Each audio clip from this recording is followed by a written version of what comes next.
In Thailand, they sometimes compare practicing meditation to flying a kite. It takes a fair amount of effort to get the kite up into the air until it finally catches the wind. And then it doesn't take much effort anymore. The energy of the practice at that point keeps feeding itself. Now in Thai, the phrase catching the wind is actually a play on words, because the word for wind and the word for breath are the same word, lom.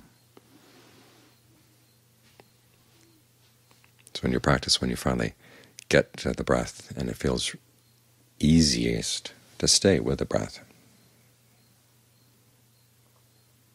that's when you've caught the wind. And the practice picks up its own momentum.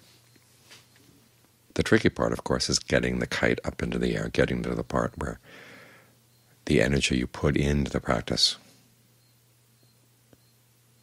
gets less and less, and the practice itself produces the energy you need. And you'll find this at various stages in the practice. It doesn't simply happen once and for all that you catch the wind and then have no more problems. The kites sometimes, of course, fall down, and you have to get them back up in the air again.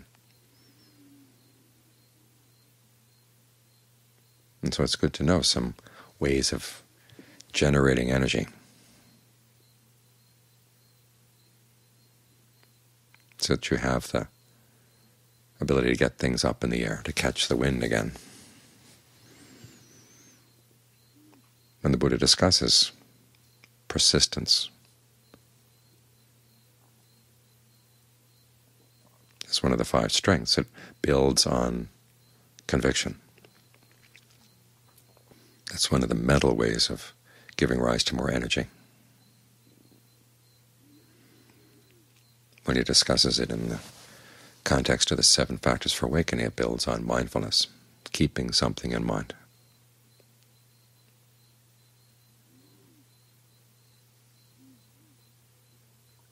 And so what are the ways of giving rise to conviction that are going to energize you, and what are the things you have to keep in mind that are going to give rise to more energy? In the 7 factors of awakening, the Buddha talks about qualities that act as a foothold for energy, or the potential for energy, but then he doesn't explain what they are. This is where you have to look around in yourself, and this is where you have to learn from others. That's the part you have to keep in mind. And essentially it comes down to 2 sorts of sources: sources within the mind and sources within the body. In terms of the body, you may want to look at the way you're breathing, because there are some very peaceful and calm ways of breathing that actually deplete the energy in your body.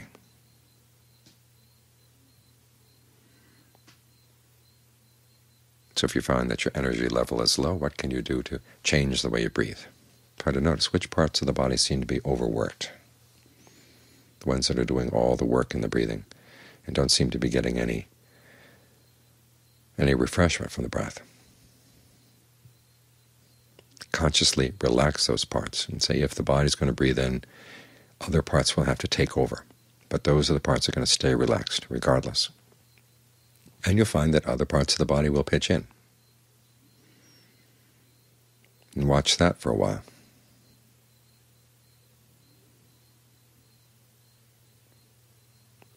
And see if the way they're breathing actually does improve the energy in the body.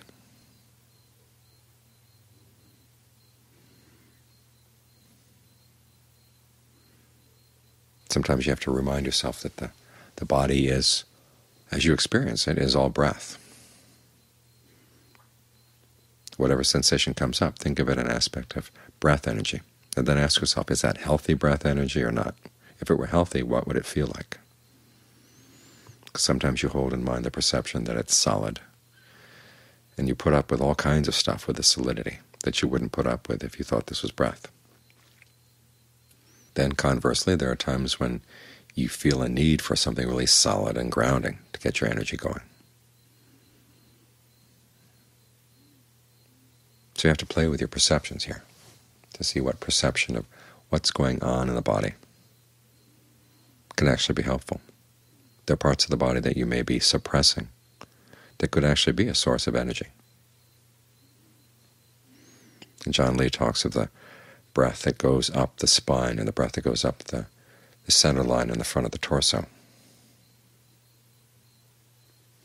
Do you have any room for that kind of breath energy in the way you breathe, or do you squash it?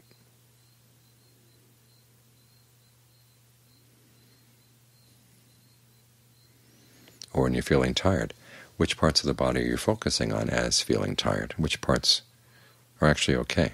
Switch your perception around to the parts that are okay. See what that does. In other words, realize that there are pockets of energy in the body, and not just in the body, all around you. And John Lee talks about what he calls the elements that surround the body, that actually give nourishment to it.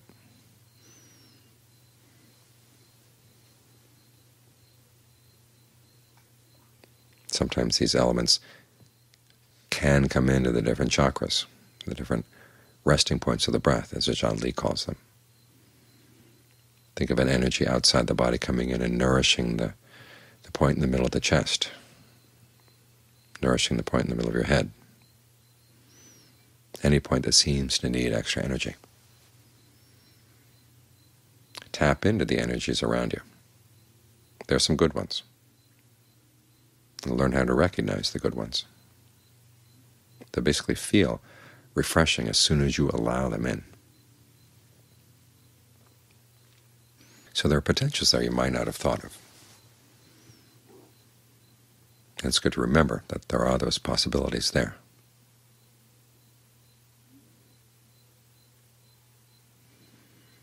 As for energy that comes from the mind, the Buddha talks about gladdening the mind,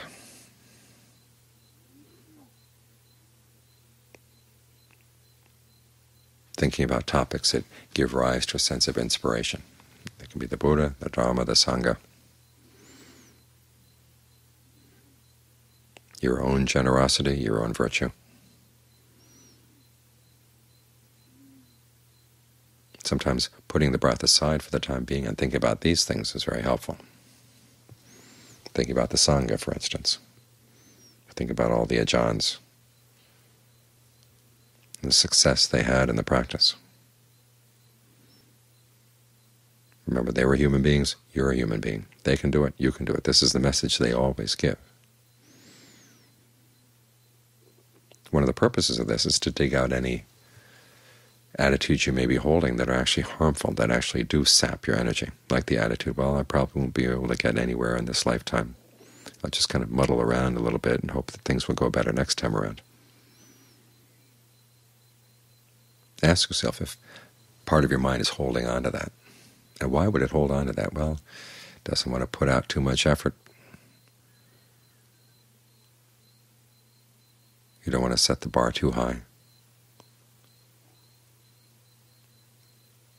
And in so doing, you sort of beat yourself down with the bar. If you're more open to the possibility that, yes, you could attain one of the noble attainments in this lifetime, does that energize you? Does it scare you? Look into that.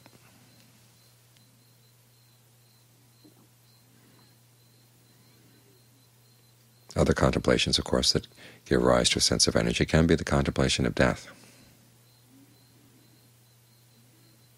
Realizing that you don't know when it's going to come or how it's going to come. All these prophecies have been floating around about the year 2012.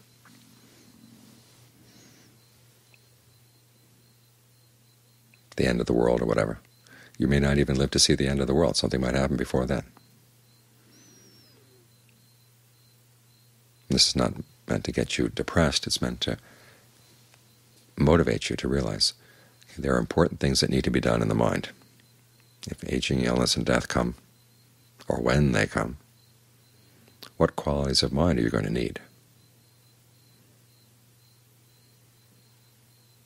You see some people as they approach death, and they just get totally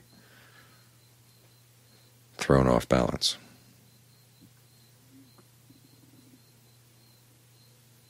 They can't even allow themselves to think about the future. And if they had a bad past, that's something they don't want to think about either. This is, I think, a lot of reason why there's a lot of dementia that goes on as death approaches. You don't know where to focus your mind. Well, if you had a meditation practice, you focus right here at the breath. Try to maintain this awareness of the present moment, so it doesn't go flailing around. You're going to need mindfulness. You're going to need alertness. You're going to need as much concentration and discernment as you can muster. And when are you going to develop that if you don't develop it now? Because right now is a really good opportunity. You're sitting here meditating. It's quiet.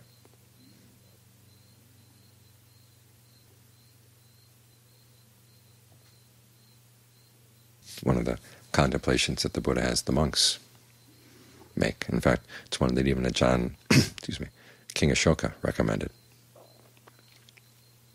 It's in one of his edicts, thinking about future dangers. Aging, illness, and death can come. Social unrest can come. A split in the Sangha can come. If you tell yourself, well, I'll wait until my next lifetime, he warns that the Dharma and the Vinaya are going to deteriorate over time. The opportunities don't get better. So you make use of the opportunity you have now.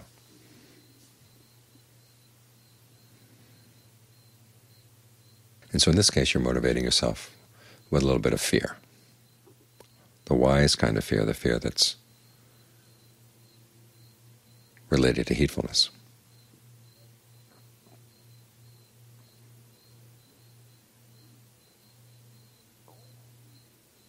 So it's up to you to decide what you need to think about to motivate yourself to practice. Sometimes it's the positive side of the encouragement. You hold out a carrot. Sometimes you have the stick to remind yourself that if you don't work now, it's not going to get easier. They've done studies of people who are really expert in physical skills, and they've discovered they have this ability to motivate themselves using both types of motivation. A strong sense of the harm that can be done if you don't master this skill, and a strong sense of the positive things that can come when you do. And so you have to learn how to deal with your own mind.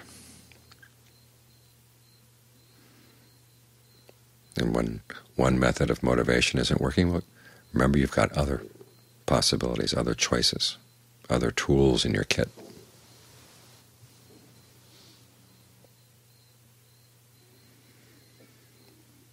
So what it comes down to is that you try to find sources of energy in the body and sources of energy in the way you think.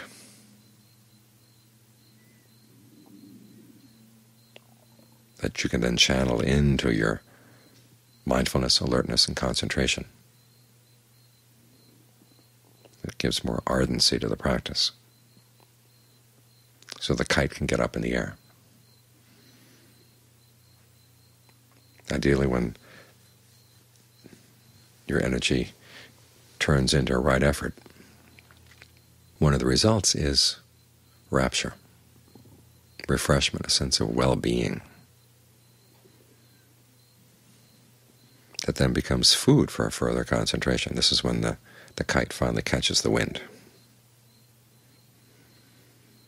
You're focused on the breath in the way that gives rise to a sense of fullness, and then you feed off that so that you can stay with it more consistently. A greater sense of solidity, stability.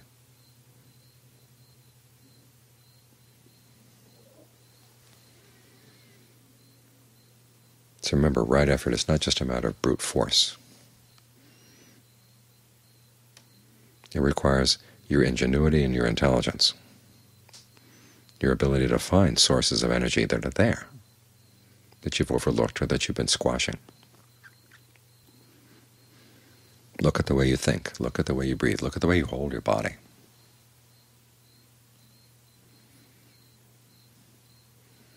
See if there's anything you can change. Any ways of thinking that are keeping you down, learn to question them. Any ways of breathing that are stifling your energy, just drop them.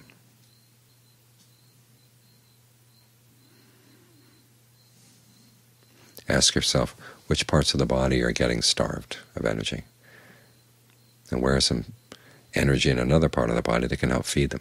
If it can't be found in the body, remind yourself there is energy around the body. Tap into that.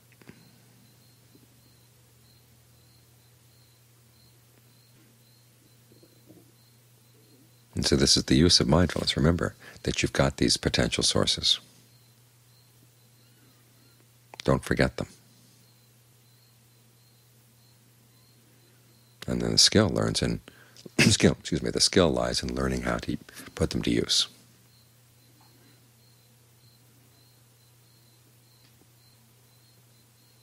So the kite gets up into the wind, and the energy can feed on itself.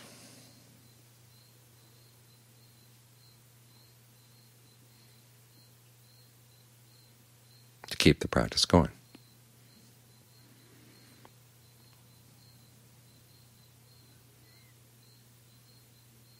So it becomes steadier and more reliable.